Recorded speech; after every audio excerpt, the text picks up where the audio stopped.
સુરતના ડિંડોલી વિસ્તારમાં આવેલ જગદંબા નગરમાં જૂની અદાવતમાં માથાભારે ગણેશ વાઘને મોડી રાત્રે રહેંસી નખાયો। 4 જણાએ ચપ્પુના ઘા માર્યા। મૃતક સામે અગાઉ 15 ગુના નોંધાયા હતા। સુરતના ડિંડોલી વિસ્તારમાં આવેલ જગદંબા નગરમાં જૂની અદાવતમાં માથાભારે ગણેશ વાઘને મોડી રાત્રે રહેંસી નખાયો। 4 જણાએ ચપ્પુના ઘા માર્યા। મૃતક સામે અગાઉ 15 ગુના नोंधाया હતા। आज डिंडोली पुलिस स्टेशन विस्तार में जगदम्बा नगर सोसाइटी वहाँ पे हत्या का एक बनाव बना है। इस घटना में जिसकी मृत्यु हुई है उसका नाम गणेश वाघ है। वो करीबन 8:30 बजे के आसपास अपने दोस्तों के साथ वहाँ बैठा हुआ था। उस दौरान उसके साथ ये घटना बनी है। ये घटना कैसे बनी है उसकी जांच पुलिस कर रही है। आसपास के सीसीटीवी फुटेजेस और जो विटनेस है, आई विटनेस, उनको भी पुलिस जांच रही है।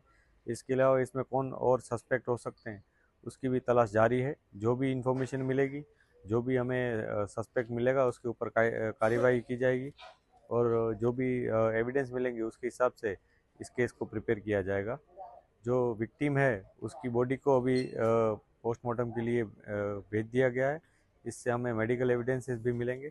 अभी जो प्राइमरी इंफॉर्मेशन है उस हिसाब से जो विक्टिम है उसके ऊपर कोई शार्प वेपन से अटैक किया गया है। शायद वो